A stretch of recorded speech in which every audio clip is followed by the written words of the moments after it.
నమస్తే. ఇప్పుడు మీరు చూడబోతున్న వీడియో ఖచ్చితంగా మీకు ఉపయోగపడుతుంది, నచ్చుతుంది కూడా. మరి మీకు నచ్చిన విషయం నాకు తెలియాలి అంటే ఈ వీడియోని మీరు లైక్ చేయాలి, షేర్ చేయాలి, అలాగే మన ఛానల్‌ని సబ్స్క్రైబ్ చేయాలి. మీ సపోర్ట్‌ని నాకు అందిస్తారు కదా! ఓకే. ఇప్పుడు వీడియోని స్టార్ట్ చేద్దాం. నమస్తే. Welcome to our channel. నేను పద్మిని. ప్రస్తుతం పాటు ప్రముఖ ఆధ్యాత్మికవేత్త, నారీసేన ఫౌండర్, దత్త ఉపాసకురాలు శ్రీమతి లతా దత్త గారు మనతో పాటు ఉన్నారు. మాట్లాడదాం. నమస్తే అక్క. జయ గురుదత్త పద్మి. అక్క, మొన్న రాముడి ప్రాణ ప్రతిష్ఠ కార్యక్రమం జరిగినప్పుడు మీరు ఒక సందర్భాన్ని నాతో షేర్ చేసుకున్నారు. మన ప్రోగ్రామ్ లో కూడా చెప్పినట్టున్నాం కదా, చెప్పామా? అసలు నిజంగా చాలా సంతోషం. మీకు అలా చక్కగా అంత అంటే గోత్రనామాలు స్వామి దగ్గర ఆ రోజునే చదివించుకోవటం అంటే నిజంగా చాలా చాలా అదృష్టం. దత్తుడు అనుగ్రహం, శ్రీపాదుడు నాకు ఇచ్చిన అనుగ్రహం. పరిపూర్ణంగా మీకు జరగడం మాకు చాలా చాలా సంతోషం. చక్కగా అలా స్వామివారి అనుగ్రహం ప్రతి నిత్యం మనం నిజంగా ఆయనను పట్టుకుంటే ఆయన మనం అనుగ్రహిస్తూనే ఉంటాడు కదా. రామచంద్రమూర్తి అసలు ఆయన ప్రేమ ఇంకా చెప్పలేం, మనం మాటల్లో వర్ణించలేం. అసలు నాకు దొరకటం కాదు, మీ అందరికి కూడా దొరికితే బాగుండు అనుకుంటున్నాను. మరి అలా అనుకోవాలంటే మీరు అయోధ్య తీసుకెళ్తారా? తీసుకెళ్దామని నిర్ణయం చేసుకున్నాను. ఎందుకంటే రాముడు ఎలాంటి సంకేతాలు ఇచ్చాడో నీకు చెప్పాను కదరా పద్మిని.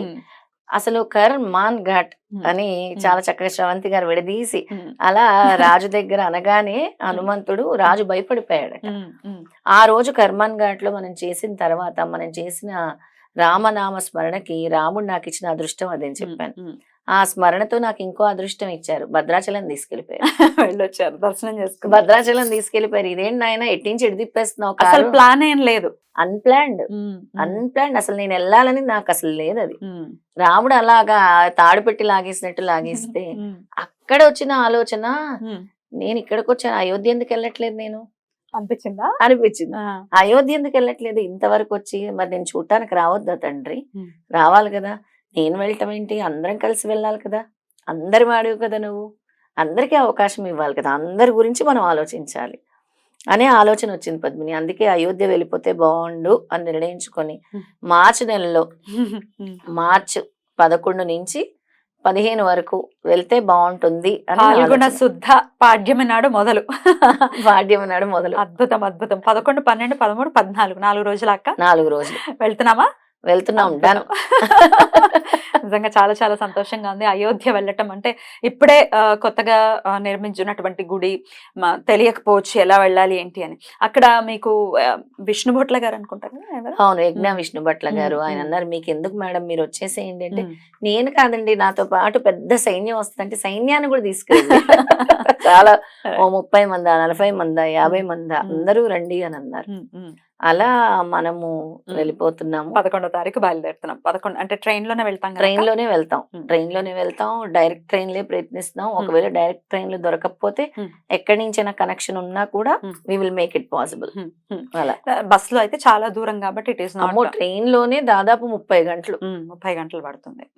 ఇప్పుడు మధ్య తరగతి వాళ్ళకి కూడా అందుబాటులో ఫ్లైట్ లో వెళ్ళిపోవచ్చు, కానీ అది చార్జెస్ చాలా ఎక్కువైపోతాయి కాబట్టి మనం ఫ్లైట్ ఆప్ట్ చేయట్లేదు. సో ట్రైన్ లో అయితే మనకి థర్డ్ ఏసీలో థర్డ్ ఏసీలో తీసుకెళ్తాం. రైట్, థర్డ్ ఏసీ అయితే బాగుంటుంది.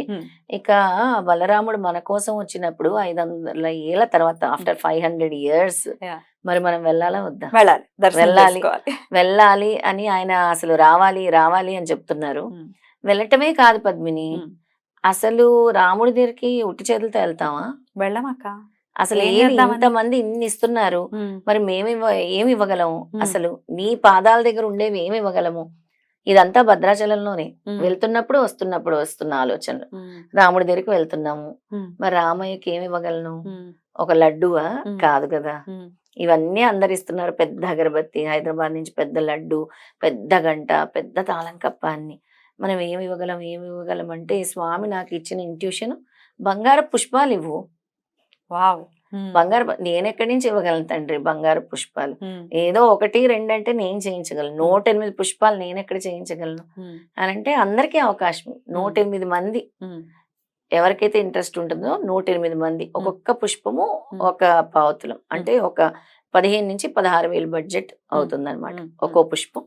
అలా 108 పుష్పాలు తీసుకెళ్తే బాగుంటుంది అన్న ఆలోచన వచ్చింది. చేయిస్తారా అయితే ఎవరైతే ఇంట్రెస్టెడ్ గా ఉన్నారో వాళ్ళ? నేనే చేస్తాను, తప్పకుండా చేయిస్తాము. ఆ చేయించటము అన్ని కూడా మనము చూపిద్దాం.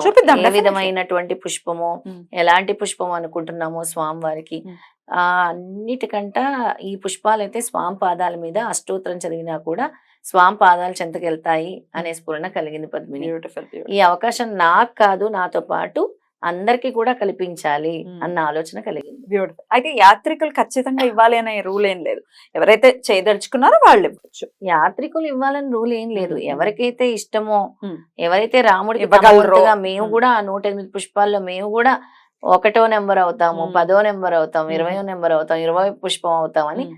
అందరికీ అవకాశం ఇచ్చే విధంగా నాకు భగవంతుడు సంకల్పించిన ఆలోచన అనుకుంటున్నాను. ఎప్పుడు నేను కాదు మనంతోనే ముందుకెళ్తాను కాబట్టి ఎప్పుడు మనం అన్నట్టే ఆలోచన వస్తుంది పద్మిని, నాకు అలాగే వస్తుంది. రైట్.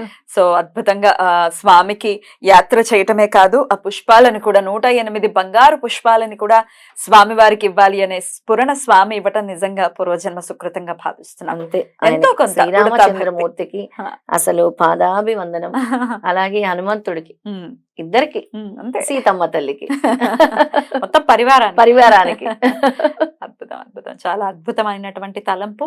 ఇది కూడా దిగ్విజయం అవ్వాలని మనస్ఫూర్తిగా కోరుకుంటున్నాను. ఇక యాత్రలో భాగంగా ఏమేమి ఉంటాయి అక్కడ చూపించడం కానీ, అక్కడికి వెళ్ళటం కానీ ఏమేమి ఉంటాయి? ముందుగా ప్రధానమైతే మన అయోధ్య మందిరము పద్మిని, అలాగే సరియు నది ఉంటుంది, చుట్టుపక్కల ఇంకేమైనా ఉన్నా దగ్గర దగ్గర కూడా మనం చూడొచ్చు అవన్నీ కూడా. ఎందుకంటే 2 రోజులు అక్కడ స్టే చేద్దాం, ఒక రాత్రి కోసం అంత దూరం వెళ్ళటం అనవసరం కదా. 2 రాత్రులు అక్కడ స్టే చేసి చక్కగా అన్ని చూసుకుని వద్దాం. ఏమేం ప్రదేశాలు మళ్ళీ మన భక్తులు వచ్చేదాన్ని బట్టి ముందు ముందు అన్ని ప్లాన్ చేసి అన్ని కూడా అనౌన్స్ చేద్దాం. ఓకే, ఇది మార్చ్ 11, 12, 13, 14 తారీఖుల్లో జరుగుతోంది కాబట్టి ఇంకాస్త సమయం ఉంది. ఇప్పటి నుంచే ప్రిపేర్డ్ గా ఉంటే డెఫినెట్ గా అన్ని ప్లాన్స్ అయిపోతాయి. సో మొత్తం అకామిడేషన్ కానీ, ఫుడ్ కానీ, ట్రావెల్ కి సంబంధించిన ఖర్చులు కానీ అన్ని మీరే చూసుకుంటారు కదా? అన్ని మనమే చూసుకుంటాం. వెళ్ళేది కూడా రామనామ స్మరణతోనే వెళ్తాం. రామ రామ, ఎందుకంటే ఆ మంత్రమే ఒక అగ్ని బీజం. ఆ మంత్రాన్ని పట్టుకొని హనుమంతుల వారు చిరంజీవులు అయిపోయారు. ఆ రామనామాన్ని పట్టుకుంటే సర్వ పాపాలు పటాపంచలవుతాయి. విష్ణువే కదా, విష్ణు రూపమే ఆయన, విష్ణు రూపమే శ్రీపాదుడు, అందరు ఒకటే. కాబట్టి రాముడు మళ్ళీ వచ్చారు కాబట్టి ఆయన నామస్మరణతో మనందరూ కూడా ఒక భోగి నిండిపోవాలని కోరుకుంటున్నాను పద్మిని. అంటే ఎవరైతే రావాలనుకుంటున్నారో అందరు కూడా, పాపం సొంతంగా వెళ్ళటం మేము ఒక్కరమే వెళ్ళలేము అనుకునే వాళ్ళు చాలా మంది ఉంటారు. మేము వెళ్ళలేము కానీ రాముడిని చూడాలి, ఆ రాముడిని చూడాలి, ఆయన దర్శనం చేసుకోవాలి, అక్కడ పాదం పెట్టాలి అని ఎంతో మందికి ఉంటుంది. వాళ్ళందరి కోసమే ఆలోచించాను. ఈ విధంగా ఆలోచించడం కాదు, రాముడు కల్పించిన స్ఫురణ అనుకుంటున్నాను. అద్భుతం అక్క. రామచంద్రమూర్తిని ఎప్పుడెప్పుడు చూస్తామా అని మనసు ఖచ్చితంగా ఊళ్ళూరితేనే మనం అక్కడ పాదం పెట్టగలం. ఖచ్చితంగా ప్రతిష్ట అయిన 1 నెల రోజులకే మనం వెళ్తున్నాం, అంతే కదా. కరెక్ట్ గా నెల, ఫిబ్రవరి 22కు నెల అవుతుంది. ఇంకో నెల తిరక్క ముందే మనం అక్కడ పాదం పెడుతున్నామంటే ఎన్నో జన్మల పుణ్యఫలము శ్రీరామచంద్రుడు మనకి అనుగ్రహం ఇచ్చి మనల్ని అక్కడ వరకు పిలిపించుకుంటున్నారు అని అంటే ఆ అదృష్టం మనకి, అది ఎంతమందికి స్వామి కల్పిస్తారో చూద్దాం. చాలా చాలా సంతోషం అక్క. రామ అనుగ్రహంతో ఈ యాత్ర కూడా దిగ్విజయం అవ్వాలని మనస్ఫూర్తిగా కోరుకుంటూ థ్యాంక్ యూ సో మచ్ అక్క. నమస్తే. జై శ్రీరామ్. జై శ్రీరామ్.